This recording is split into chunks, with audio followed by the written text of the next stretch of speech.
Esse é mais um conteúdo do coletivo Vivências Superdotadas. Nós estamos no YouTube, no Instagram, no TikTok e no WhatsApp. O objetivo do nosso coletivo é divulgar informações sobre superdotação e altas habilidades e mostrar a realidade da superdotação, mostrar pessoas reais, identificadas, que a gente acredita que essa é a única forma de desconstruir tabus e estereótipos. Hoje o tema é ansiedade. A gente está com a nossa convidada Andresa. Andresa Palmeira foi identificada como superdotada recentemente, aos 41 anos. Ela mora em São Paulo e é mãe, esposa, empresária industrial, advogada e, o mais importante de tudo, é tecladista. Hoje a gente vai falar de várias coisas das vivências dela, mas é importante falar sobre a ansiedade, né? Ela, no caso, tem um caso específico de dupla excepcionalidade, que ela tem o transtorno de ansiedade generalizado. Isso é considerado, sim, dupla excepcionalidade, embora a gente chame mais de dupla excepcionalidade quando, junto à superdotação, tem um transtorno do neurodesenvolvimento. Mas qualquer transtorno, ou qualquer deficiência sensorial, ou qualquer transtorno de aprendizagem também, é considerado dupla excepcionalidade quando acontece junto à superdotação. Boa tarde aí para a galera que chegou. E no caso, alguns superdotados têm um sintoma de ansiedade, mas como os sintomas são suficientes para caracterizar um transtorno, aí é dado o diagnóstico, né? E é como os especialistas entenderam o caso da Andresa. Então é isso. Fala aí, Andresa, tudo bem com você? Boa tarde, Beto. Boa tarde todo mundo que entrou. Agradeço aí a presença dos amigos. Vai me ajudar a me acalmar, porque realmente a ansiedade aqui é muito alta. Nesse momento, por exemplo, ela está bem alta, né? Falar em público, assim, falar para tantas pessoas, é bem difícil para mim. Mas vai dar certo, vai dar certo. Eu gosto muito da comunidade Vivências, porque eu vejo que não existe aquele estereótipo do gênio perfeito, implacável, né? As pessoas são, sim, especiais, são, sim, super inteligentes, mas são pessoas muito emotivas, pessoas normais, né? Assim, até mais emotivas, né? Então, normais na no meu medida do normal. possível. Na medida No do meu padrão de possível. normal. É o normal que eu procurava, pessoas que sentem de verdade, profundamente, que não são rasas, superficiais, sabe? Eu tenho notado isso nos superdotados, que quando se entregam é de verdade, não tem nada raso, assim. Eu estou gostando. Show, bacana. Existem muitas comunidades agora no WhatsApp e outras redes sociais também. Existem muitas formas de encontrar os superdotados, né? E a gente cria um espaço para troca. Tem muitas pessoas que não são identificadas, que estão querendo informações, e a gente tenta informar até onde a gente consegue, né? E a gente tenta manter um bom ambiente também. Vamos lá. Andresa, como você se sente agora tendo consciência do seu funcionamento? Olha, Beto, eu estava lendo um livro ontem e eu gostei demais de uma historinha que tinha no livro, porque eu pensei, nossa, é assim que eu me sentia. A historinha de uma águia que foi criada por um fazendeiro como se fosse uma galinha. Então, ela vivia de cabeça baixa, ciscando, comendo migalhas, e não voava, né? Ela achava que ela era uma galinha, no meio de outras galinhas, e aquilo limitava bastante a visão da águia, só olhando para o chão. Até que apareceu um naturalista e falou para o fazendeiro: mas é uma águia, ela tem que voar? Aí o fazendeiro: não, ela não vai voar, ela é uma galinha. E aí eles sobem num telhado e jogam a águia lá para ela voar e ela não voa. Aí o naturalista espera um pouco, né, e fala: amanhã eu volto e a gente vai tentar de um outro jeito. Eu achei super interessante essa parte, porque não foi fácil para a águia se reconhecer águia, né? Aí eles subiram a montanha E novamente, só que dessa vez, o naturalista primeiro conversou com a águia. Aí ele falou para ela: olha o céu azul, olha o brilho do sol, veja essas nuvens branquinhas, elas podem ser suas, porque você é uma águia. Você vai voar sobre os campos verdejantes. Voe. E nisso, a águia sentiu o sangue correndo, o sangue de águia dentro dela. Nisso, a águia sentiu as suas asas, e esticou as asas. E comigo, acho que foi assim, sabe?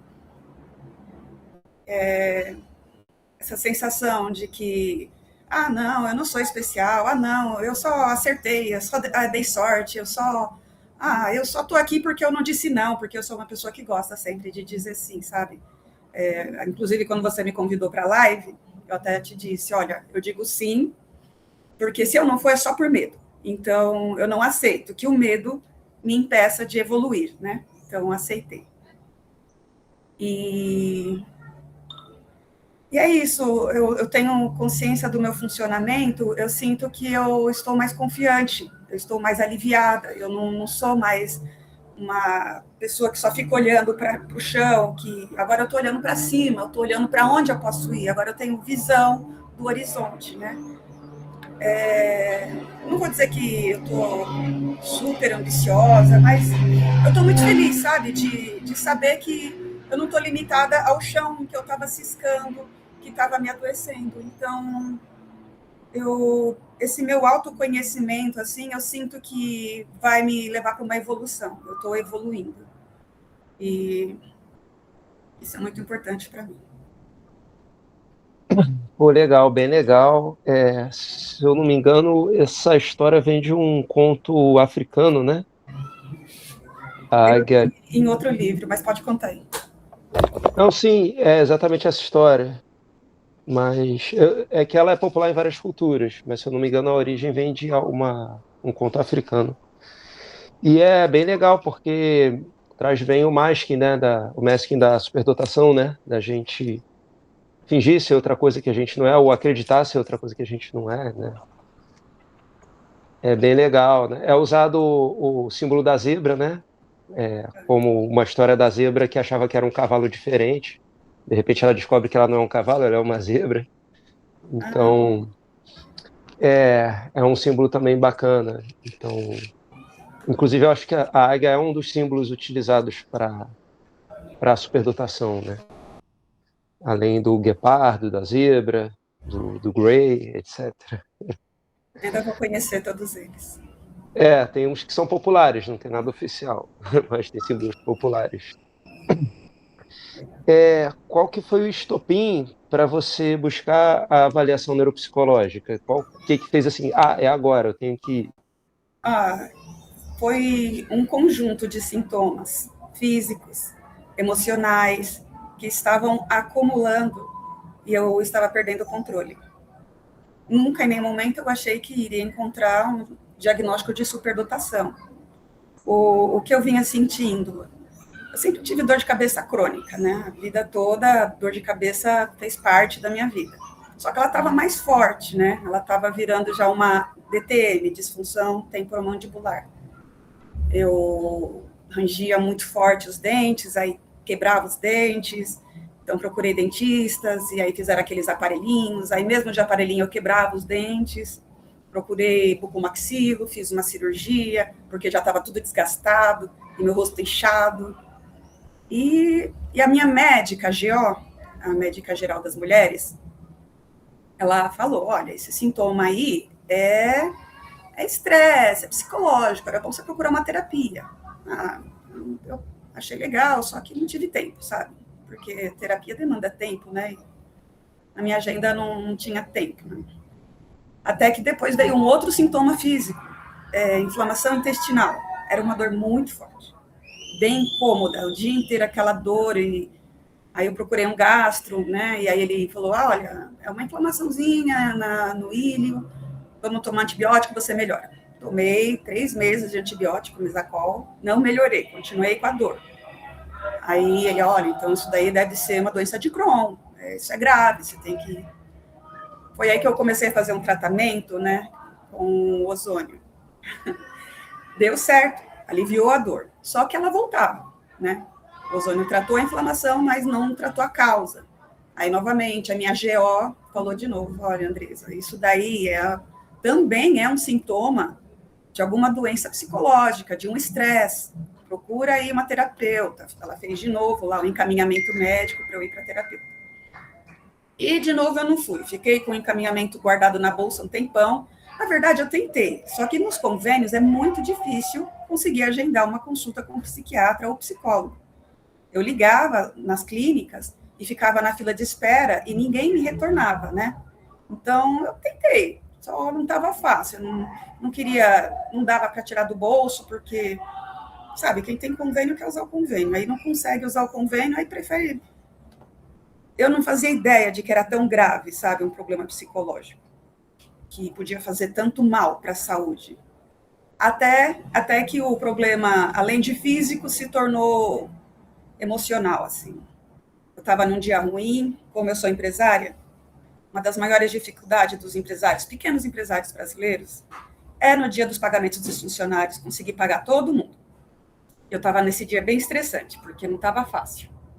E aí meu irmão me mandou uma mensagem naquele dia, falando de uma coisa do passado, uma coisa que me magoava, um gatilho do passado, sabe? Uma besteira assim. E aí eu não aguentei, explodi, mandei um monte de mensagem grossa e agressiva. E depois, no mesmo dia, eu apaguei as mensagens, pedi perdão, só que já era tarde demais. Ele já tinha espalhado para a família toda.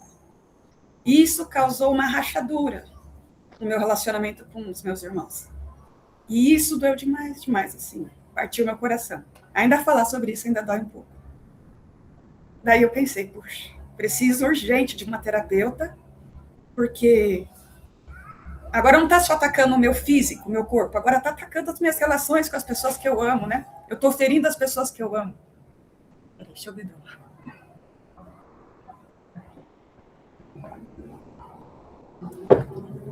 Daí eu procurei tratamento. E, nossa, dessa vez eu achei. Consegui, dessa vez eu liguei na Clesp, uma clínica mais ou menos perto de casa, deu tudo certo. Agendei a minha terapia, dei sorte, encontrei uma psicóloga legal, a doutora Rebeca. Já consegui agendar o meu laudo, e aí cheguei para fazer a análise, né, do meu laudo. Você já buscou para fazer a avaliação, no caso? Não, é verdade, eu estou pulando uma etapa, Beto, obrigada por me corrigir. Primeiro eu passei no psiquiatra. Antes de ir para a psicóloga, eu estive com um psiquiatra. E aí, no psiquiatra, eu falei para ele, olha, teve uma época que eu tomei Vinvance, e eu fiquei tão inteligente, tão esperta, eu queria voltar a tomar o Vinvance, porque ele me deixou concentrada no meu trabalho, eu fiquei mais produtiva, quando eu tocava, eu não errava, eu fazia mais arranjos, eu amei tomar o Vinvance. Daí ele, não, eu não posso te passar Vinvance se você não tem TDAH. Aí eu, mas eu tenho sim, olha para mim, eu não sou normal, tem uma coisa errada comigo, eu saio gritando com as pessoas, depois fico chorando, eu não quero ser assim, tem alguma coisa muito errada comigo, né? Daí ele reconheceu a ansiedade de cara, me passou o Ancitec. E para me passar algum remédio para TDAH, ele achou melhor eu fazer o laudo. Ele não quis passar um remédio sem laudo. E nisso eu até agradeço, né? Por ele ter tomado essa atitude. Foi aí que, quando ele me passou o encaminhamento, aí sim, aí eu consegui uma clínica para fazer a terapia e o laudo. Eu agendei os dois juntos. Eu ia para a clínica na segunda, eu fazia a terapia, na quarta era uma das sessões do laudo. Aí foi aí que, para fazer o laudo, né, a menina não queria fazer, a terapeuta Kátia. Ela olhou para mim, você está depressiva, você está ansiosa. Para que eu vou fazer laudo se eu estou vendo que você está depressiva, está ansiosa? Eu, não, mas eu sou assim a vida toda, a minha vida toda eu sou assim, eu só estou desabafando com você, mas eu quero descobrir o que tem de errado comigo. Aí, beleza, aí a gente fez. Foi muito bom ter feito. E aí, conforme eu fazia o meu laudo, a terapeuta era muito legal, né? Ela é bem tranquilinha, a Kátia, ela foi bem gente boa comigo. E aí eu fiquei à vontade, sabe? Ela passou uns desenhinhos para eu desenhar, eu amo desenhar, copiei os desenhos, falou um monte de joguinhos lá para eu responder, eu fiquei respondendo. Estava me divertindo muito. Eu gosto de noite de jogos e eu tive como uma noite de jogos ali, sabe? O desenho, no caso, é a figura de rei, né? Deve ser. Não, Ah, parecia um bacana. foguetinho. Parecia um É, foguete. legal. Essa mesmo? Vou só dar um toque que, às vezes, alguns avaliadores, quando notam que o paciente tem uma demanda de uma grande ansiedade ou de algum quadro que pode comprometer o resultado do teste, eles preferem, às vezes, adiar um pouco a realização, né? E até tem um porquê. No seu caso, mesmo com o quadro de ansiedade, que foi o que te fez buscar o psiquiatra, que o que te levou ao encaminhamento, né? Você conseguiu pontuar bem nos testes de inteligência para Então, tá dentro dos critérios, né? eu mostrei até esse teste para um neurologista, né? Porque estava lá também que eu deveria procurar tanto tratamento psicológico quanto neurologista. Aí eu mostrei o teste para o neurologista. Ele, menina, mas por que você é assim, altos e baixos? Eu tive notas altíssimas e notas baixíssimas. Então, acho que é isso que você está falando aí. Eu poderia ter pontuado melhor, né, se eu tivesse com a ansiedade mais controlada, Ah, porque sim. Você tinha dias que eu teve, estava. Ah, você teve diferença nos índices. isso. E realmente tinha dia que eu não queria estar lá, que eu só queria acabar aquilo logo e sair de lá. Sim, a ansiedade pode causar isso. Inclusive, foi o que foi pensado quando eu fiz minha avaliação, né? Que eu estava com. Não fui considerado com TAG, mas com ansiedade. No caso, não o suficiente para estar no quadro de TAG. Só que que acontece? Eu refiz alguns testes 2 anos depois e os resultados foram similares com a mesma discrepância. Aí que se trabalhou a hipótese do TDAH no meu caso, porque eu já não estava com ansiedade nessa segunda vez. Então, aí a conclusão já se pensou outra coisa. Mas é normal, algumas pessoas fazem mais de uma avaliação, etc. É, mas mesmo assim, você foi tida como com essa dupla excepcionalidade, né? Sim, foi. E foi uma demanda de saúde mental, no caso, né? Uma ansiedade que estava somatizando, né? Bastante. E isso também é excelente esse médico ter te encaminhado, porque às vezes o médico quer resolver tudo sozinho, né? E é importante essa avaliação para o cara poder intervir mais corretamente, né? Ele encaminhou para o neuro também, para o neurologista? Não foi o psiquiatra que encaminhou para o neuro, foi a neuropsicóloga que fez o meu laudo que encaminhou para o neuro. Show. Porque é uma resposta muito rápida. Ah, é o TDAH, mas, pô, avaliou direito para ver se é mesmo, porque pode ter outro motivo, né? Da dificuldade executiva, né? Então, foram super éticos com você, assim. Você deu sorte, eu vou te falar isso. Foi mais engraçado, quando eu fui no neuro, você já chegou com mais um laudo? Tô cansado de receber laudos de copia e cola. Aí eu disse assim, calma, você tá me invalidando, não é assim, você nem me conhece direito, porque ele não me conhecia, não era meu médico ainda, né? Aí ele, tá bom, dá esse laudo aí. Aí começou a me fazer as perguntas, aí eu fui respondendo, aí ela foi coerente, você não tem TDAH, ela tá coerente, é altas habilidades, sim, e ansiedade. Aí, ufa, você me validou, ainda bem, porque você vai em um médico, o médico nem te conhece, nem leu o laudo ainda, e já está invalidando outros laudos e não o meu, sabe? Mas É, tudo certo. Ele leu e voltou atrás no preconceito que ele está. Muitas pessoas estão com esse preconceito de achar que estão distribuindo laudos, mas eu fiz o meu laudo e vi que foi muito sério, né? Inclusive, eu queria TDAH, um TEA, eu queria qualquer um desses dois assim. E foi algo que eu nem sabia que existia. Aliás, eu sabia que existia, mas eu não imaginava que era o meu caso, não. comum isso. Que bom, ele se saiu bem, então. Começou mal, mas se saiu bem. Sim, saiu bem. Bacana. Me fala, tinha alguma coisa aí na sua infância ou na sua adolescência que fez você desconfiar de ser uma pessoa neurodivergente ou das pessoas desconfiarem? Olha, eu sempre fui uma quietinha, né? Inclusive, o meu irmão sempre me descrevia como a ovelhinha. Mas depois desse resultado, eu comecei a pensar, né, na minha infância, o que aconteceu. Quando eu estava no jardim de infância, eu já sabia ler.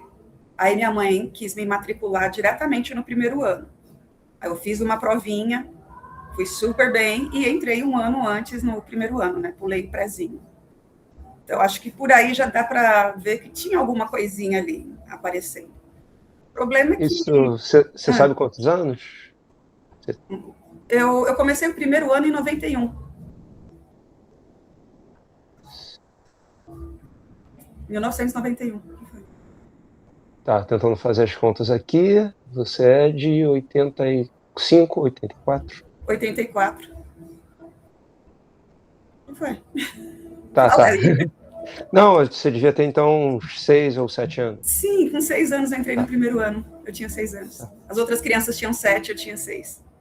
Tá, eu bugo um pouco porque mudou, né? Na nossa época tinha CA, depois primeira série. Agora o CA virou primeiro ano. Tranquilo. Dá Isso, esse bug. era pré. Isso, É. mudou um pouco. É Sim, que aí você agora o foi primeiro ano é mais acelerada. adiantado mesmo. Fui, um ano. Sim, aí você foi acelerada. Beleza. Uhum. É comum pessoas superdotadas que apresentam a hiperlexia, né? Esse tipo, né? Nem todo mundo apresenta, mas os que apresentam, e da nossa geração, principalmente, eu sou um pouquinho mais novo, mas também peguei isso. Eles aceleravam mesmo, quem já sabia ler. Então, Aí eu fiquei lembrando, né? Assim, quando será que eu mudei? Quando será que eu me fechei? Né? Você sabe, a gente pega um laudo e descobre algo tão magnífico e pensa, puxa vida, até perguntei para minha neuropsicóloga, né? Por que ninguém nunca percebeu? Por que eu não percebi? Como que assim, eu sou se eu não percebi no passado? Daí ela falou, em algum momento da sua vida, você usou toda a sua energia, a sua inteligência para se mascarar, para se defender de um mundo hostil onde você vivia. Você aprendeu que ficar quietinha era melhor do que ser falante. Então, conforme ela foi falando, eu vi que fazia sentido, porque eu era uma menina muito tagarela. Eu falava bastante, perguntava bastante, eu gostava de mostrar que eu sabia fazer conta, eu gostava de mostrar, sei lá, eu gostava de falar, né? E aí, o que a gente ouve muito quando a criança enche o saco falando? Eu era a quarta filha, né? Tinha 3 irmãos já mais velhos e... Aí, cala a boca, tá falando abobrinha, você só fala abobrinha, fica quieta. Pensa, minha família, a gente ia viajar 3 horas dentro de um carro, daí eu sentada lá e falando, olha um cirrus, uma nuvem cirrus, olha um cúmulos nimbus se formando, olha estratos, ali vai chover, não sei o quê. Cala a boca, Andresa, não aguento mais, fica quieta, menina. Então, eu era chata mesmo. Daí eu comecei a ficar mais caladinha, eu comecei a perceber que ser falante não era muito legal, não. Eu acho que foi aí que eu comecei a ficar, me reprimir, me retrair. E depois, aí os meninos, né? Eu tenho um irmão que ama xingar, sabe? Um irmão que gosta de pentelhar as pessoas. Não é por maldade, você sabe, o bullying não é feito por maldade, é feito por brincadeira, para se divertir. Só que só quem se diverte é quem está fazendo o bullying, né? A pessoa que está sofrendo não se diverte. E eu acho que sim, que eu ouvi muito, sou idiota, débil mental, foi na época que saiu o filme Debi Lloyd, aí tudo era débil mental. Você é débil mental, com certeza você é débil mental, não sei o quê. E aí eu fui incorporando aquilo que me falava, eu tenho certeza disso, porque, inclusive, me chamavam muito de feia, você é feia, olha... Enfim, eu não vou falar. Mas, assim, eu me olhava no espelho e só conseguia ver os atributos que eles tinham falado. Olha só que horrível, isso é verdade. Puxa, porque eu não sou bonita que nem as minhas irmãs, que são tão inteligentes e bonitas, e eu sou feia.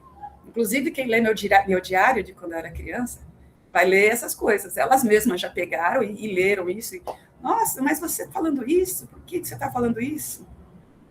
Porque falavam isso, né? Você vai em um lugar, aí todo mundo elogiavam as duas, bonitas, inteligentes, e aí esqueciam que existia mais um filho. Então, acho que aquilo foi me fazendo achar que eu era invisível, sabe? Quando você entra no lugar e ninguém está me vendo, então tá, deixa eu sentar aqui. Não cumprimentava ninguém, sabe? Minha mãe, ela sempre falava, cumprimenta, fala bom dia, fala boa tarde. Para quê? Se nem estão me vendo, para que eu vou falar bom dia? A pessoa nem vai responder bom dia de volta. Aí eu acho que essa é a camuflagem, né, que eu vesti naquela época. Na escola eu gostava de sentar lá no fundão, dormir. Eu não era bagunceira, sempre era quietinha. Fazia amizade com todo mundo, mas bem quietinha. E foi assim, eu fiquei muito quietinha, ia bem sem estudar, né?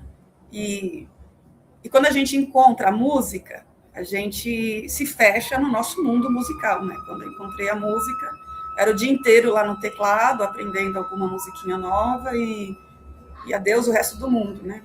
E adeus lições, adeus tudo, e só quero saber de tocar. Só que a minha mãe me ouvia tocando e falava, vem lavar a louça, tá sem fazer nada? Não, mãe, não tô sem fazer nada, eu tô tocando. Tá sem fazer nada, vai lavar a louça, vai varrer a casa. Eu sei bem como é isso. É uma coisa que foi interessante, né? Quando eu falei pro meu pai do meu laudo, de cara, assim, ele achou que eu estava me exibindo, sendo arrogante, invalidou, né? Ele não foi muito aberto, assim, de cara. Depois que eu reencontrei ele pela segunda vez, aí ele pesquisou com o terapeuta dele, isso, ele faz terapia, né? Aí o terapeuta explicou o que era o que eu estava falando. Ele, filha, realmente, quando você passou 10 anos de formada em Direito e não pegou a AB, depois de 10 anos você foi fazer a prova e passou de primeira, eu percebi que você era especial ali, porque muita gente passa 10 anos tentando passar na UAB. E você, quando tentou, você conseguiu 10 anos sem estudar. Aí, na época eu só pensei, mas eu me esforcei, eu estudei pra caramba, sentei e fiquei estudando. Mas eu estudei trabalhando, cuidando de 3 filhos, cuidando de casa. Então, acho que a superdotação sempre teve aqui e eu que não conseguia ver, sabe? É isso. Sim, é muito isso. Eu acho que quem menos percebe é o próprio superdotado, né? Bem por aí, assim. Depois que você vai olhando a sua vida, analisando de novo, parece que vai ressignificando, né? Assim que vem o laudo, é esse processo. Né? Bacana. Hoje em dia, quais que são os maiores desafios funcionais nos seus compromissos, assim, no dia a dia mesmo, que você encontra de desafiador, assim, sendo como você é? No passado, eu perdia muito os meus eventos, né, por não lembrar. Mas hoje que a gente tem smartphone, eu coloco tudo aqui na agenda do smartphone e olho sempre. Então, esse negócio de esquecer horários, assim, eu consigo me administrar melhor, né, com a agenda do celular. Mas eu tenho um problema muito grande, que é manter a estabilidade emocional no trabalho. Eu tenho dias de muita energia. Quando eu chego na empresa, e todo mundo percebe, você tomou café? Porque eu chego falando com todo mundo, dizendo, vamos fazer isso, vamos fazer aquilo, o que aconteceu. Aí a gente cria processos, protocolos, metas. Aí passa uma semana, eu estou toda desanimada. É porque, às vezes, alguma coisa, não sei, mas eu tenho esse pico de muita energia, e aí acaba a minha energia e vem um desânimo muito grande, sabe? Aí já muda o foco. E isso sempre me incomodou, me atrapalhou, porque quando eu estou nesse desânimo é quando a minha empresa desanda. Quando eu estou bem, eu coloco ela no eixo. Aí eu começo a ficar ruim, aí ela volta a sair do eixo. Mas mesmo assim, quando você tem uma empresa, você não é sozinho. Essa é a vantagem de você ter uma empresa. Você tem uma equipe, né? E sempre que eu estava mal, a minha equipe estava bem. E aí eles continuavam tocando. O pessoal mais velho mesmo, que me conhece, eles até chamam de família Petubos. Aqui é a família Petubos, porque essa empresa ela sustenta a nossa família. Aqui garante o nosso emprego, né? Então, a gente não trabalha para a Andresa, a gente trabalha para a nossa família, a gente trabalha com um propósito acima do propósito de lucro, né? E como lá na empresa a gente recicla plástico para fazer material de construção. Faz os tubos, mas é tudo de material reciclado. Aí tem esse impacto ambiental. Muitas vezes eu já pensei em desistir. Só que eu lembrava, não, eu estou tirando 100 toneladas de plástico do lixo todo mês e está parando lá nos prédios, tal, nas construções e nas avenidas para passar as fiações dentro. Então, era como se eu precisasse tocar aquele negócio para ajudar a limpar o meio ambiente, sabe? E as famílias que estão dependendo daquela empresa, que já tiveram alguns na minha empresa, que na época difícil, eu tive uma época que eu não conseguia fazer o pagamento em dia. Aí eu vivo esse trauma, sabe? Aí teve umas pessoas que foram embora e depois voltaram. Eu fui trabalhar em outro lugar, mas não, prefiro trabalhar aqui eu tenho mais paz, tal. E é isso, se eu não tivesse esse pessoal tão engajado com um propósito, com um valor, eu não sei o que seria de mim, né?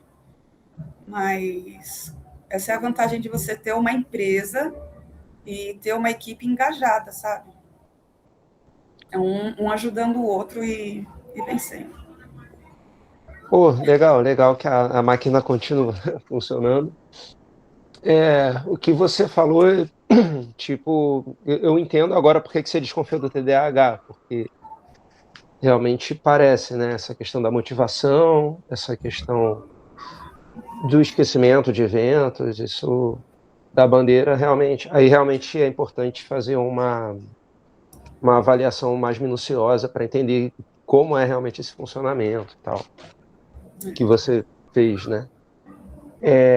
Mas bacana que propósito, você trabalha com uma coisa em que você vê propósito, né?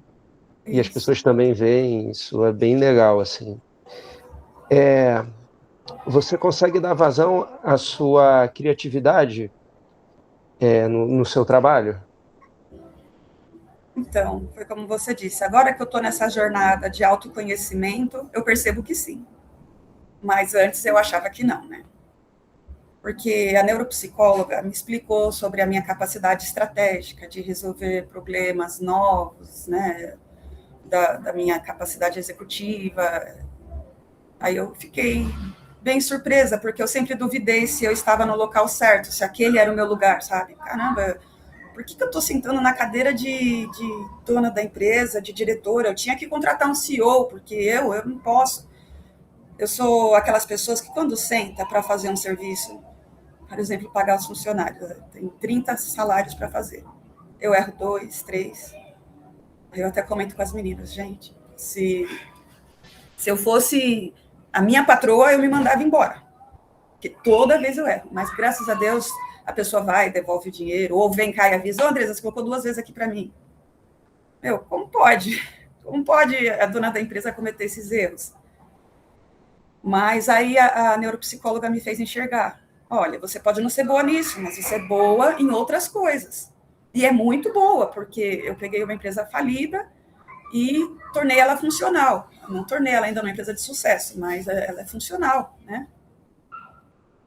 E a minha criatividade está nisso, em solucionar problemas. É um problema atrás do outro, tem que criar processos, né? O pedido entrou aqui, aí eu peguei um Kanban para a gente colocar em produção, novo a produzir, produzindo, sabe? Tem um Kanban em cada parte da empresa, assim. Tem umas Bacana, você adota prateleirinhas. estratégia, então. Isso. Para eu poder enxergar o que está acontecendo. Teve uma época que eu não adotava. Então, essa estratégia, Beto, eu adotei depois que eu recebi o meu laudo. Eu não adotava estratégia antes. Antes eu confiava em todo mundo. Cada um vai fazer o serviço melhor que eu. Tinha uma frase que eu adotei muito, contrate os melhores e deixe-os trabalhar. Acho que é uma frase do dono da 3M, que fica lá na fábrica deles. Aí eu deixava eles trabalhar, tinha as pessoas excelentes, deixava eles trabalhar. O problema é que essas pessoas excelentes encontraram brechas, né? E usaram dessas brechas para fraudar. E foi bem interessante quando a gente descobriu a fraude. Uma pessoa me contou um caso, aí eu falei, peraí, tira esses meninos da mesa deles agora e vamos investigar. Não, Andresa, mas não foi nada. Eu, não, estou sentindo que tem coisa aí. Tira eles agora.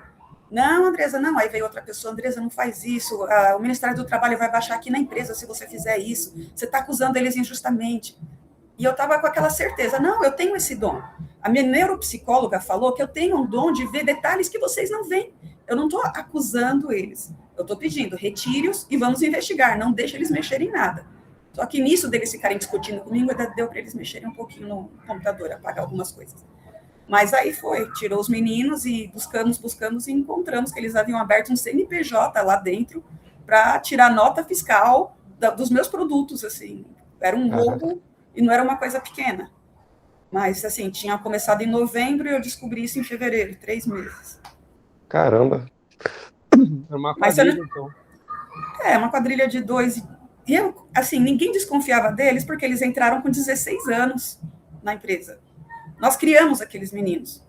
Então, e era um tipo de pessoa que sempre te ajudava. Sabe quando você está carregando uma sacola e vem e carrega a sacola por você? Você está chegando, vem, abre o portão e fecha o portão para você. Era esse tipo de pessoa, assim, que você só tinha gratidão. Não tinha por que desconfiar. Por isso que todo mundo foi contra mim.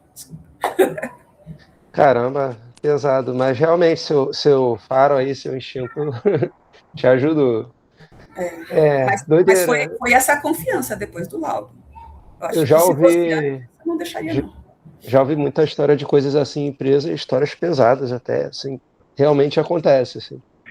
Quando tem um problema, geralmente não é de alguém de fora, de alguém de dentro, assim, né? Que tem sua confiança, né?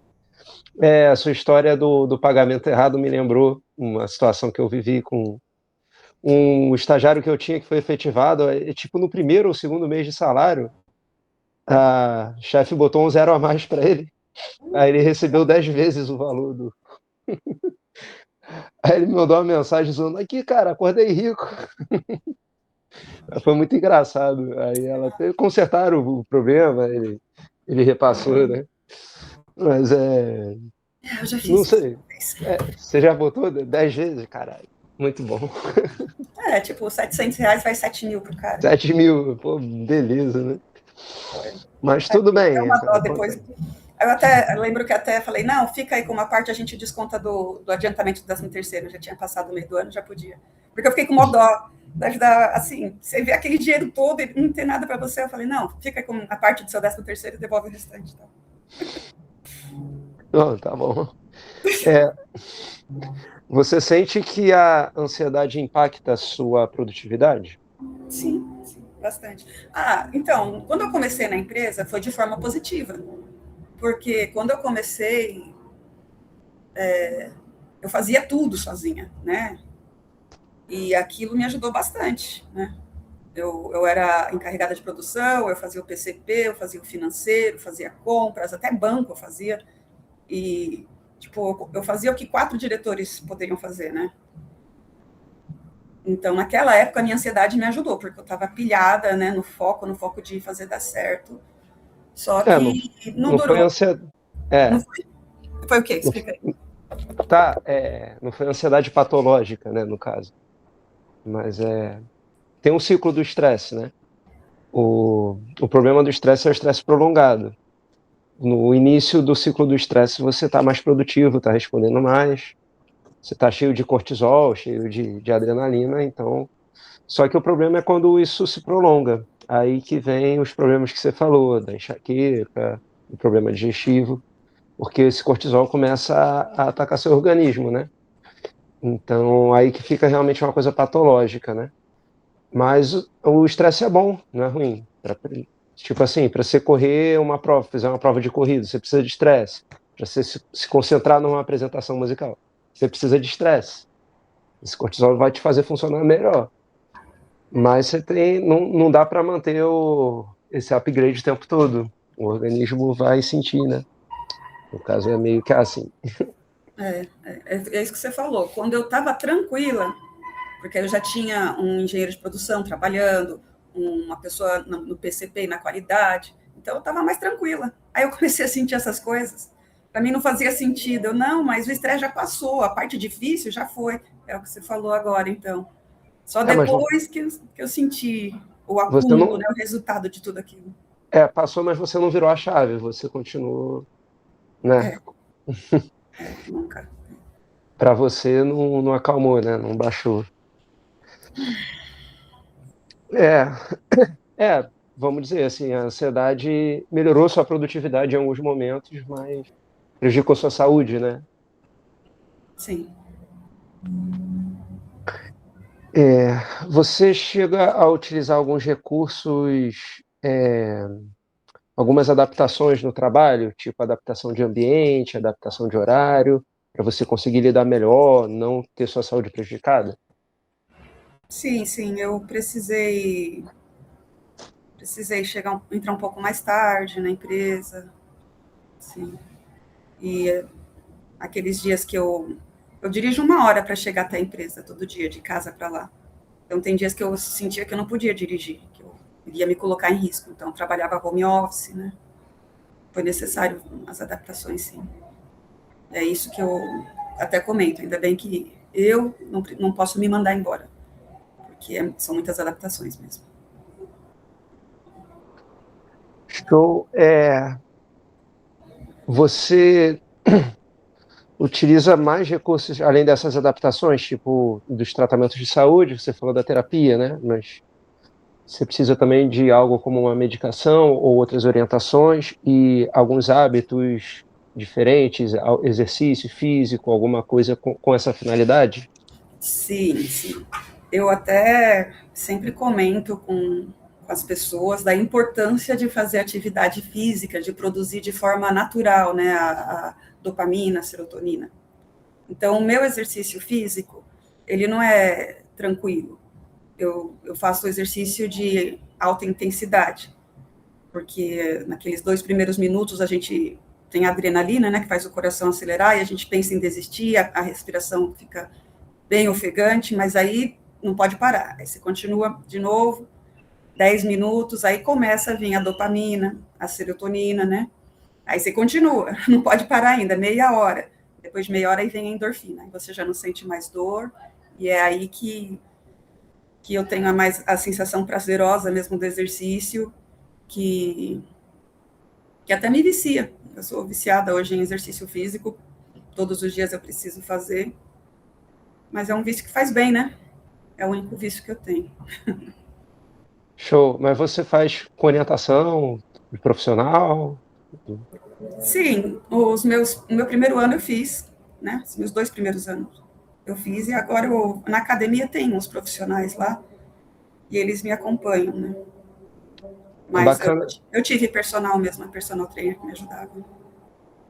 bacana. Qual a modalidade? É de treino funcional? Não, eu faço natação e musculação. Ah, tá. Beleza. Você Ah, medicamentos você precisa de algum para isso. ansiedade? Então, Tem algum, tipo SOS ou algo assim? eu tomo ainda o Ancitec, né? Mas mesmo tomando o Ancitec, tem aqueles rituaizinhos na hora de dormir, que eu reúno as crianças, reúno todo mundo e a gente reza junto, sabe? Aí quando começa cada um falar a sua parte, aí já começa a acalmar. Até para eles eu percebo que funciona. Eu percebo que eles são um pouquinho ansiosos também.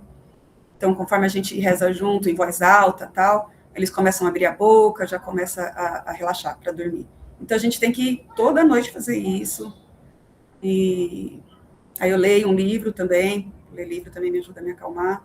Põe aquela musiquinha, uma historinha, ou uma musiquinha, uma meditação guiada, tal, para dormir. Toda noite tem isso.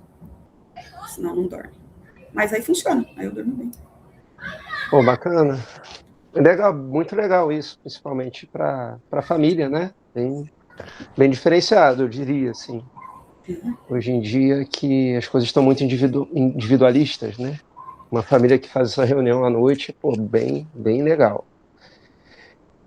Queria perguntar sobre a sua prática musical, como é que é e qual a importância, qual o espaço que ela ocupa na sua vida? Ó, a música, ela é muito especial, né? Acho que a maioria da. A música é a minha conexão com o divino.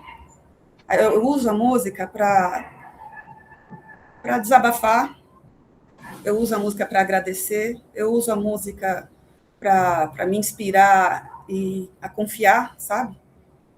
Através da música, que nem eu comentei, a gente reza com as crianças, faz oração. Quando eu toco, é a minha oração. Já passei da fase da técnica, quando eu comecei a estudar, então passava horas estudando, tentando pegar técnica. Hoje em dia não preciso mais ficar tão preocupada com isso, então eu uso mais para expressão de sentimentos da alma, né? Então é uma outra forma de me regular também, mas é a forma que eu tenho de me conectar com Deus, entendeu? Você toca em cerimônias religiosas, em culto, ou alguma É, coisa assim? sim, eu sou a responsável. Todo sábado nós ensaiamos e tocamos na comunidade. Não é uma igreja, é uma comunidade. Nós temos nem nos consideramos. É como você uma vez falou assim: todo mundo participa de uma seita. Não, lá não é seita, não, mas a gente é livre. A gente é livre, sabe? E se reúne para ser livre, para adorar Deus, o Criador. Não, a brincadeira é que quem está dentro de uma seita não sabe que está, senão não estaria. Mas seita tem uma conotação negativa, porque, né, de tantos lugares que são abusivos, mas não necessariamente, tipo assim, ficou um estigma de religiões que estão fora das religiões grandes, dominantes, etc. Mas claro que é importante essa vivência comunitária, né? E no caso, você que organiza essa parte musical, né? Então, Sim, sim. tipo, Foi interessante. Eu até comentei com a líder da comunidade e o meu marido, né? Falei para eles: vocês foram os únicos que enxergaram o meu potencial. Porque quando ela confiou a mim esse cargo, né? Eu não tinha experiência. Quando ela confiou para mim, eu estava começando só. E o meu marido também. Eles sempre viram em mim um potencial que eu não acreditava. Quando eles apontavam e falavam, me elogiavam, eu nunca acreditei, sabe? Obrigada, né? Mas, tá. Tipo, não para de falar até. Mas hoje eu até agradeço eles por eles terem visto o potencial em mim que quando eu mesma não conseguia ver, sabe? pô, bacana, e também te estimula, né, a praticar e a continuar, né, na prática. É isso também.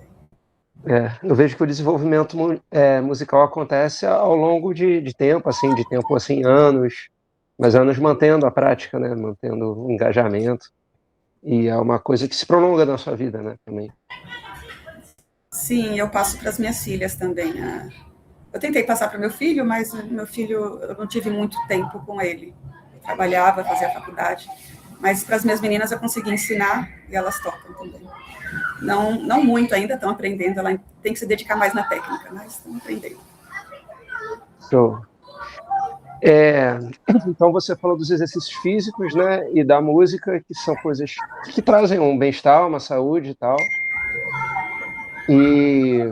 Mas além disso, quais são também seus interesses e seus hobbies? Além disso, eu gosto muito de assistir séries da Netflix. Filmes, desenhos.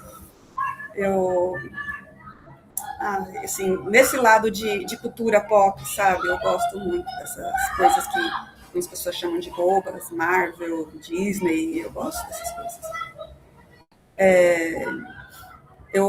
Para estudar, eu estudo muito direito, embora eu seja empresária, eu ainda estudo direito, porque já apareceram causas gigantescas para mim na empresa, que se eu fosse pagar um advogado, era um faturamento inteiro da empresa que é para advogado, né?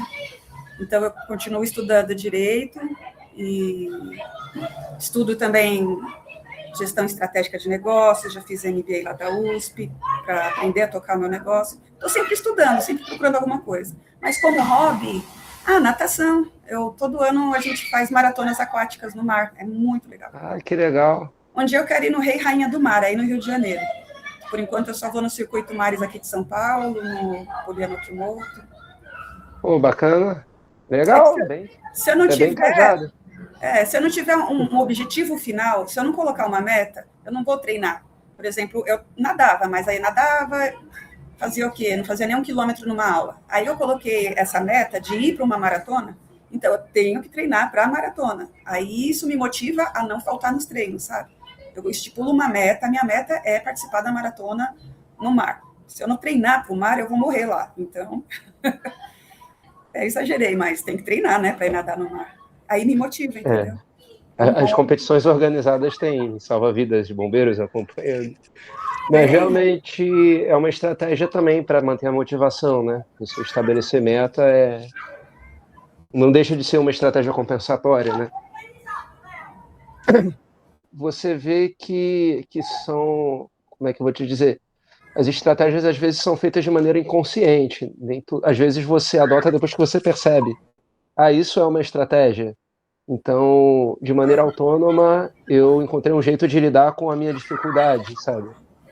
É interessante, a minha neuropsicóloga falou, como você sobreviveu 40 anos com esse nível de ansiedade, com essas altas habilidades, sem nunca ter feito terapia? Aí eu até fico refletindo, como, né? Como que eu sobrevivi? Eu tenho o sábado, né, que a gente vai lá na comunidade. Nessa comunidade, todo sábado a gente está lá. Como eu tenho esse meu compromisso com a música, então, chega o sábado, eu desligo a chave. Eu não posso falar de empresa, eu não posso falar de faturamento, se paguei ou não paguei funcionário. Todo sábado eu tenho que deixar essa chave desligada, entendeu? Eu acho que essa foi a minha terapia também. Lá atrás não te falei, mas foi muito importante ter o sábado. Porque o sábado lá pra gente é assim, Deus mandou descansar no sábado, descanse. Se você pensar em empresa, você está quebrando o mandamento de Deus. Não pense em empresa. E isso é muito bom, sabe? É um mandamento que é importantíssimo. Se o ser humano não, sabe, se você não tiver alguém mandando você desligar, você não desliga nunca. Mas aí pensa, a autoridade máxima da sua vida mandou você desligar em um dia. E pode desligar que nesse dia ele cuida de você. Aí você consegue desligar. Ah, tá, então eu vou desligar, Deus vai cuidar de mim nesse dia. Tá entendendo? É uma lógica psicológica muito forte que funcionou muito bem também, né? Mas é difícil de parar, assim, de parar dentro da mente, assim, não, parou, hoje parou, já é sábado. Como é que é para você? Olha, eu acho que por causa da música, né? Como você comentou, a música, como é no sábado o dia que eu posso me dedicar à música, então eu acho que para mim não é difícil. No Ah, sábado, oba, chegou esse dia, sabe? você, Finalmente chegou o sábado. você redireciona a sua energia, né? Bacana. Muda o foco, é isso. Legal. Imagino que você se dedica de forma profissional, né? É um trabalho voluntário, mas sua dedicação com certeza é de alguém que é profissional, é como alguém que está trabalhando.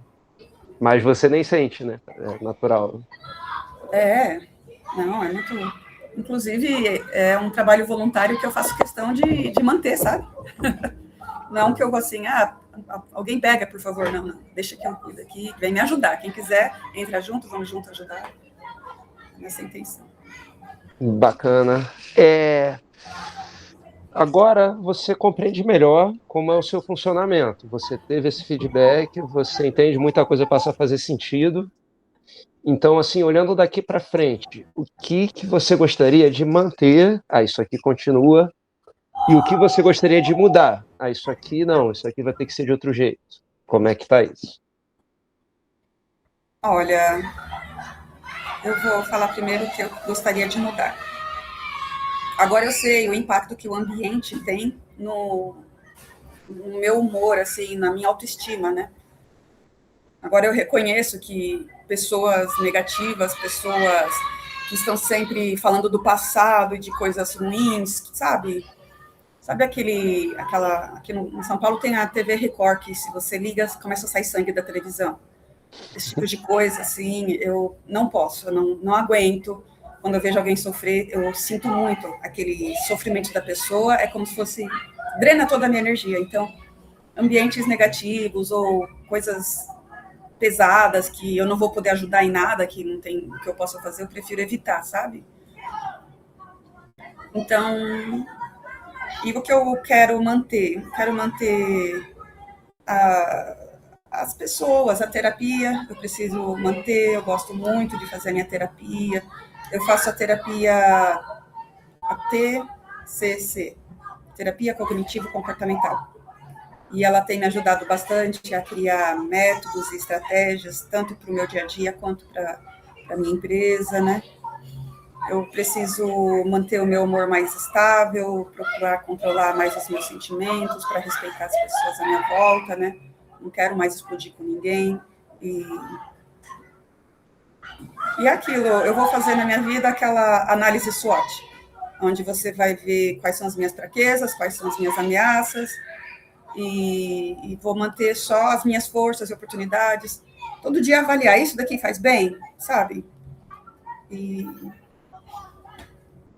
viver mais com a minha família, com o meu marido, com os meus filhos, focar neles, separar mais o trabalho do tempo com a família. No trabalho eu posso ficar lá descabelada, nervosa, mas chegar em casa eu preciso desligar, eu preciso me concentrar nos meus filhos, preciso ajudar minha filha a fazer a lição de casa, né? Preciso ouvir o meu filho falar sobre como foi o dia dele.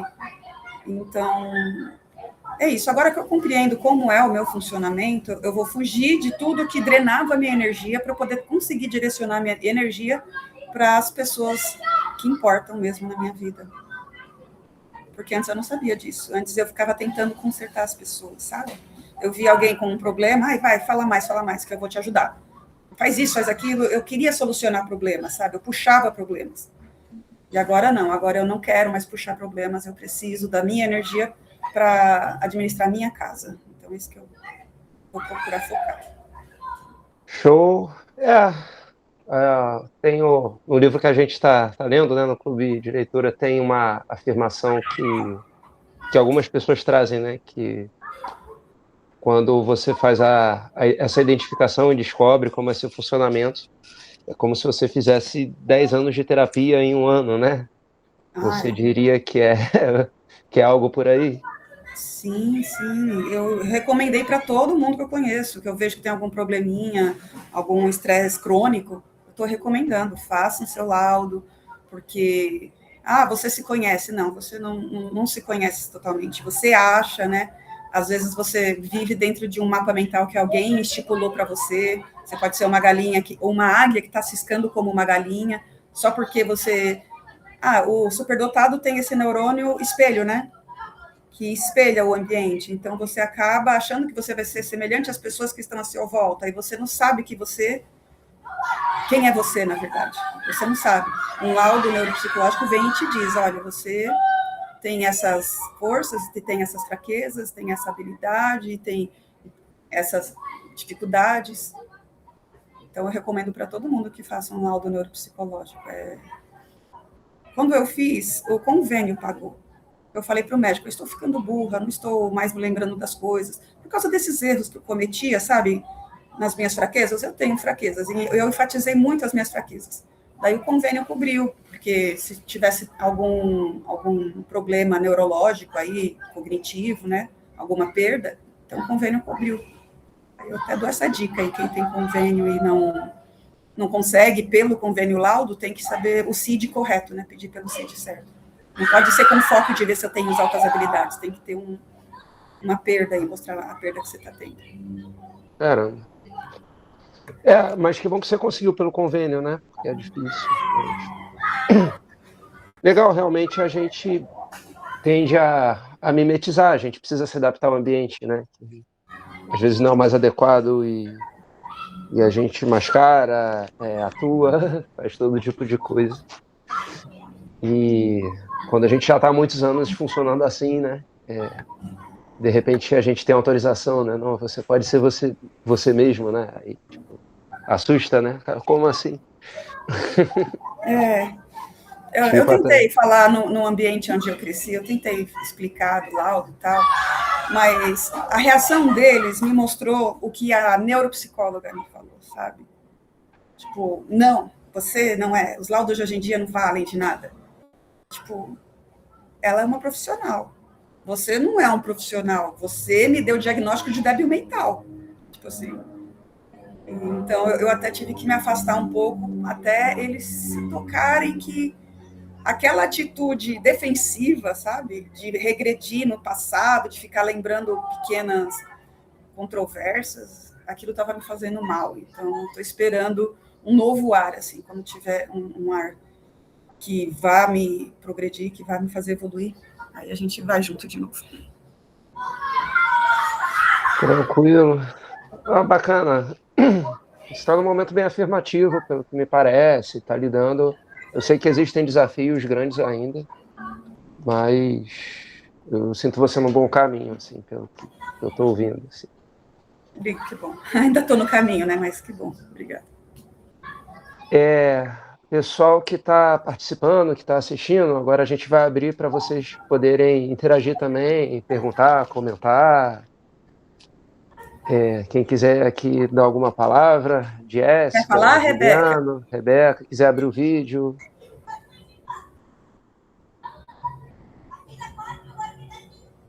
Eles sempre demoram um pouquinho, é normal. Enquanto a galera não se manifesta, eu vou falando algumas coisas aqui. É bacana que a gente vê sempre um perfil diferente, né?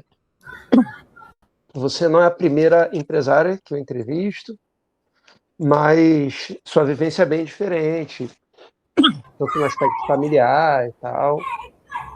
E o motivo que leva a busca da avaliação, vamos dizer, varia um pouco, mas geralmente para adulto é uma demanda de saúde mental, né? É uma demanda de alguma coisa não está se encaixando, alguma coisa não está dando certo, eu preciso entender o que é isso e tal. E aí a gente fala sempre que é o primeiro passo, a gente sempre fala que a pessoa não se identifica neurodivergente sozinha, né? Ela precisa de um profissional, precisa de testes validados, existe todo um processo para entender se é aquilo mesmo, porque um entendimento errado, um diagnóstico errado faz bastante estrago, assim. Às vezes recebe uma intervenção bem equivocada e as pessoas também relatam ter passado por isso, né? A gente tem pessoas que foram enquadradas foram diagnosticadas, né? Em um quadro que estava bem errado, com uma intervenção que fez mal, que piorou. Então, eu diria que nesse ponto você deu sorte. Quando você foi procurar, você já caiu em bons profissionais que fizeram bons encaminhamentos e nem todo mundo dá essa sorte, né? Algumas pessoas ficam anos passando por procedimentos que não são legais.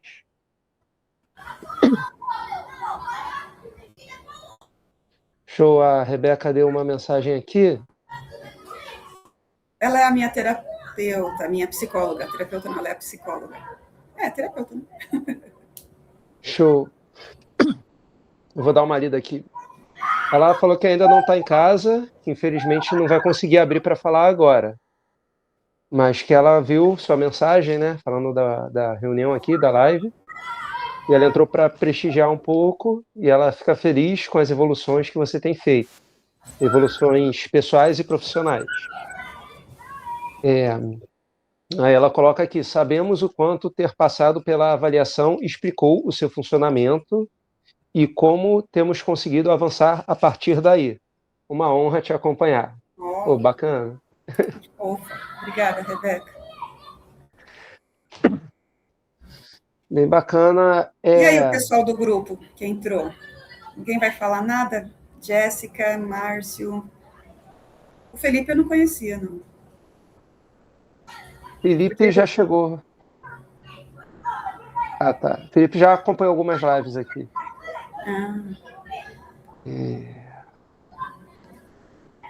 Vamos lá, a Jéssica mandou uma pergunta aqui. Depois do diagnóstico, o que mais fez sentido para você sobre a sua ansiedade e sua forma de pensar? As minhas emoções. O fato do meu diagnóstico me dizer que eu sou uma pessoa muito sensível, uma pessoa que sente com muita emoção. E eu realmente tinha dificuldade de entender isso. Por exemplo, nas amizades, eu conversava com algumas pessoas e, para mim, aquelas pessoas já eram minhas amigas, sabe? Eu era bem profunda com elas, eu me entregava de verdade. Só que elas eram bem superficiais, bem rasas, então eu comecei a entender, peraí, é que eu me entrego demais, deixa eu pôr o pé no freio, deixa eu não me entregar tanto, vamos devagar. Então, o fato de eu conseguir entender que eu realmente sou um pouquinho exagerada, mais emotiva, uma empatia bem alta, assim, então isso me ajudou a frear, a entender que tem um pouco de exagero aqui. Isso fez bastante diferença, assim, nos meus relacionamentos. Uma outra coisa também é deixar as pessoas falarem, né? Às vezes as pessoas queriam me explicar as coisas que eu já tinha entendido, e elas ficavam falando por horas, aí eu cortava elas, sabe? A pessoa está falando e eu vou e cortava, porque eu já entendi o que você está falando. E as pessoas ficam incomodadas com isso, né? Elas se sentem bem incomodadas. Aí agora eu já sei que é porque eu estou indo a 140, enquanto elas estão indo a 110 e tal.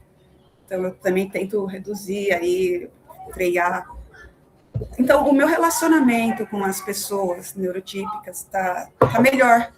Eu achava antigamente que eles me achavam chatas ou não me deixavam falar, mas agora eu já entendo que é porque eu sou acelerada, então sou eu que tenho que esperar e tá tudo bem, não tem nada de errado com eles, nem comigo, é só tenho que ter paciência e deixar a pessoa falar, ouvir e responder. Bacana, gosto muito dessa visão, assim, e eu acho que a galera às vezes quer se fechar numa bolha, sabe? Ah, eu descobri que eu sou neurodivergente, eu não quero mais conviver com neurotípico, eu não aguento, eu não dou conta. Ah, é muito ruim conviver com neurotípico, quero estar com os meus, e eu acho isso muito perigoso, sabe? Tipo, não, a maioria das pessoas que você vai lidar são neurotípicos. E não tem por que você não saber conviver. Se você sabe que você tem algumas coisas diferentes, você vê como você vai conseguir, né? Deixar de conviver vai ser bem difícil. E eu não acho que isso é saudável, por isso que a gente procura não dialogar só entre superdotados, né? Mas trazer esses conteúdos para a sociedade e tal. As pessoas precisam ser esclarecidas, realmente, de como é esse funcionamento. Eu acho bem importante isso. A Jéssica mandou mais uma aqui. Jéssica mandou assim: imagino que receber esse diagnóstico possa trazer muitas respostas, mas também muitos sentimentos misturados. Só queria te dizer que você não está sozinha nisso e que entender sua mente é um passo muito importante, não um peso. Bacana. É verdade isso que ela disse. Foi por isso que eu procurei uma comunidade de superdotados, porque a gente se sente sozinho no mundo, né? A gente, tipo assim, esse negócio de sentir, essa empatia, eu não encontrava em ninguém, não encontrava em ninguém, sabe? E aí eu procurei o grupo de superdotados para saber se eles também tinham essa empatia, se conseguiam assim se colocar no lugar do outro, sentir a dor do outro, sentir a alegria do outro. No mundo aqui fora, qualquer demonstração de empatia ele já tem como inveja. Tipo, eu não posso admirar ninguém, não posso falar nada que eu sou invejosa. Meu Deus, eu tô tão feliz por você, a sua alegria é minha alegria. E não tem isso, sabe? A falsidade é tão grande que eles nem acreditam quando não é falsidade. Aí eu procurei um pouquinho assim na comunidade de superdotados essa sinceridade aí. Pode ser que eu me decepcione, porque eu percebi que somos alienígenas de planetas bem diferentes, tal.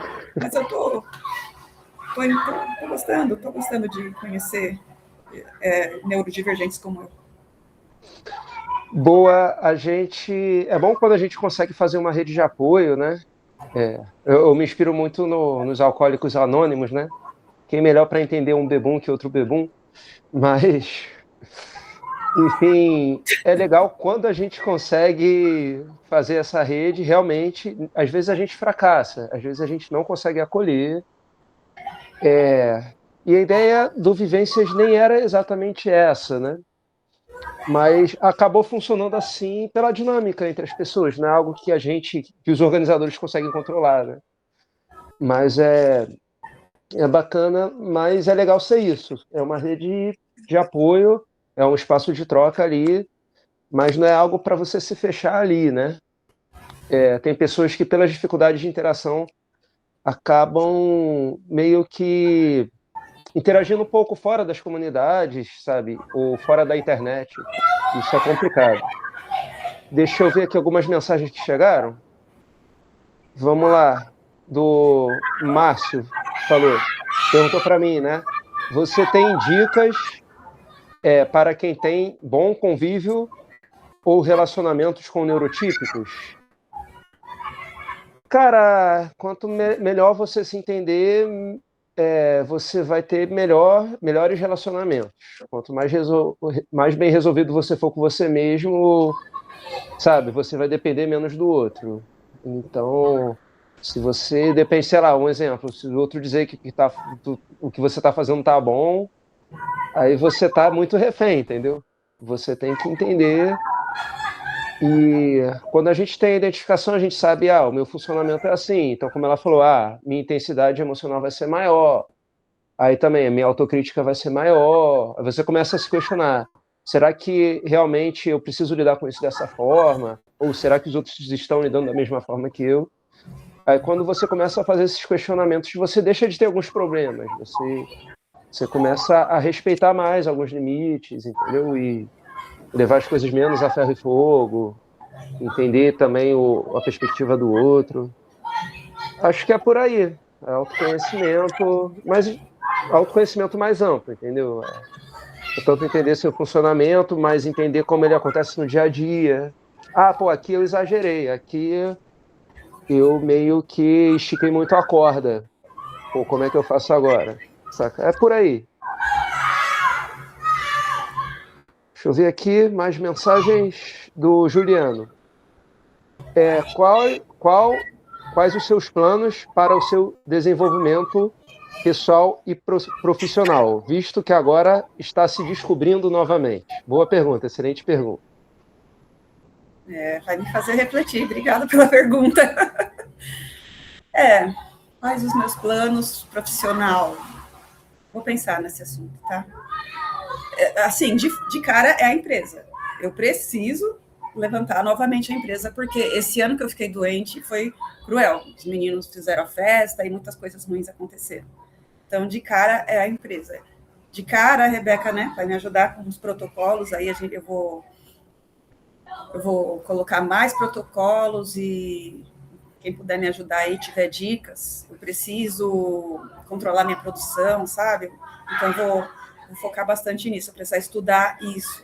Lá a gente produz com material reciclado. O material reciclado, ele dá muita sucata. E eu tenho muita perda nesse processo. Imagina, você liga uma máquina, tem um trabalhador, tem energia e pagou pelo material que você colocou na máquina e não faz produto, só faz sucata.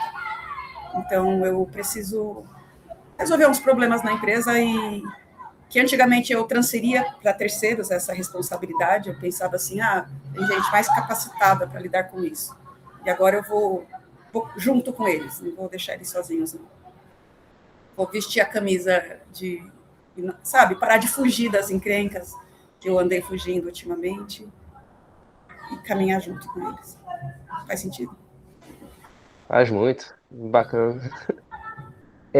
Juliano mandou mais uma mensagem aqui. Acredito que não podemos mudar e nem explicar para quem não quer nem ouvir nem entender. Mas se temos apoio em outros pontos, com pessoas que nos querem bem, isso é o principal e o que deve seguir e querer por perto. Entendo. Show.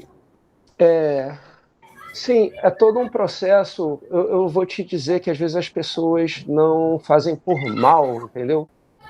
É porque a informação que as pessoas têm sobre o que é ser superdotado, às vezes está muito errada. As pessoas acham que é o gênio que vai descobrir a cura do câncer, que é o Einstein, que é o cara que é rico, que é o bilionário.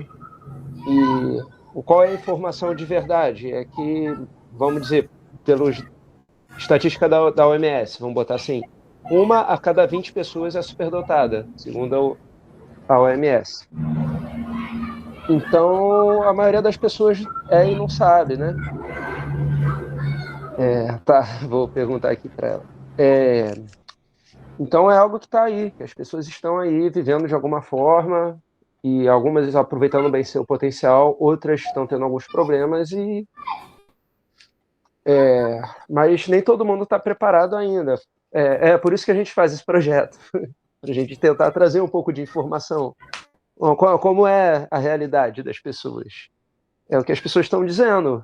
Alguém já pensou em ouvir as pessoas? Vamos ouvir como as pessoas, o que as pessoas dizem para ver como elas são. É meio que isso, né? Uns 100 anos que se estuda superdotação. Agora que, essas pessoas podem falar como elas se sentem, né? Vamos ouvir. Então a ideia aqui é essa. Andresa, você falou sobre as suas metas agora profissionais, né? Aí ele perguntou no âmbito pessoal também.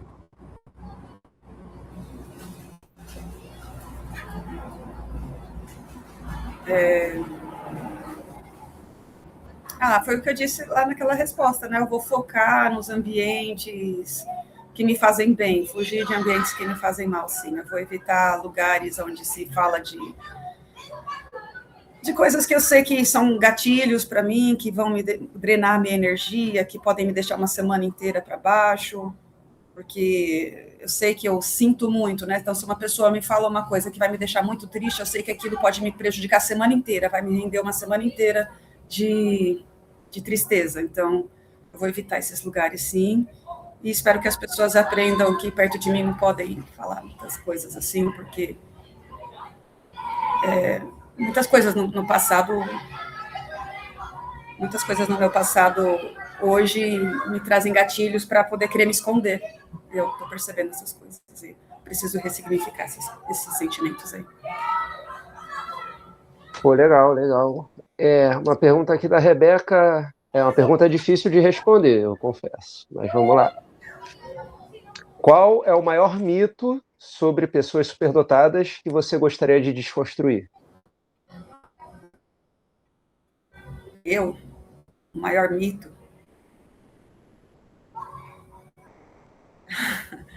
Bom,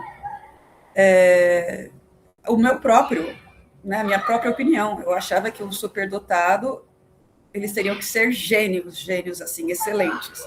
Por exemplo, a minha habilidade, né? Eu sou boa em tudo, mas eu não sou excelente. E eu quero muito ser excelente, eu sempre quis muito ser excelente, era essa minha frustração. Minha frustração, por que eu não tiro 10? Por que eu fico no 9? Por que eu fico no 9,5? Eu queria 10. Tipo, no piano, eu acho bonito quem toca super virtuoso. Eu não sou virtuosa, assim. Eu consigo, enfim. Eu sempre achava que eu podia estar acima, né? Então, o mito que eu tenho que quebrar é que um superdotado tem que ser excelente em tudo, tem que ser o melhor em tudo, né? E alguns vão ser, mas não todos. Por exemplo, na teoria da desintegração, como que é, Beto, o nome? Desintegração? Desintegração positiva. Isso. Eu sei que eu me encaixo naquela que tem um pouquinho de tudo, né? E tá tudo bem, né? Tá pensando aí, falei. Não, então, é que o que você me falou me remeteu à autocrítica, né? Que é uma característica bem comum. Devido à alta intensidade emocional, a alta intensidade emocional e a consciência que a gente acaba tendo de a gente ver o que a gente conhece e o quão amplo é. Tipo assim, imagina o universo. Aí um astrônomo sabe como o universo é grande. Então ele não vai achar que o que ele sabe com as pesquisas que a humanidade tem hoje, ele não vai achar que ele conhece o universo todo. Ele conhece um pedacinho só do universo. E é meio como a gente se cobra, porque a gente entende a extensão do que, sei lá, na música. Você tem sua referência de um grande pianista e você acha, mas eu não chego aos pés dessa pessoa. Eu me sinto assim também. Então eu vejo um universo muito mais amplo do que o conhecimento que eu domino. E isso junto com a intensidade emocional mais alta, aí vem a autocrítica mesmo, né? Pô, 9 é pouco, tinha que ser 10 no mínimo, né? Por que eu não consigo? E quando a gente às vezes já está bem acima, né, da média, bem acima do que a maioria das pessoas é capaz de chegar, e a gente nem valoriza, né? E é doido, realmente. Vou botar um mito aqui, que o superdotado se acha muito. O superdotado é o que menos se acha, né?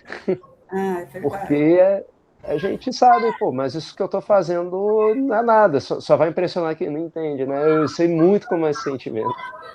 Uhum. E a gente não vai se achar gênio, né? É bem difícil. Eu tenho um sobrinho que é superdotado e desde os 2 anos de idade a gente sabia que ele era superdotado. Porque ele é excelente nas áreas das artes, né? Daí inclusive no piano, ele é virtuoso. Ele é incrível, né? E aí assim, quando eu soube que eu também era, Aí a minha família já fala, mas o Nicolas é melhor que você. Tipo assim, ele é um superdotado, mas eu também sou. Né? O fato dele ser melhor que eu não me diz, não me invalida, nem desqualifica. Eu não deixo de ser quem eu sou. Sim, sim. Isso é uma doideira, né? Essa comparação é muito Triste. inútil, assim. Inútil isso. Mas realmente eu sei como eu sigo um monte de guitarrista no Instagram, vejo. Aí, sei lá, eu me sinto um lixo, assim, toda vez que eu abro o Instagram e vejo o que a galera faz, que eu não consigo. Cara, a gente se compara, né? É bem complicado. Mas, Autocrítica que você disse. Vamos trabalhar nisso, né? Vamos diminuir isso.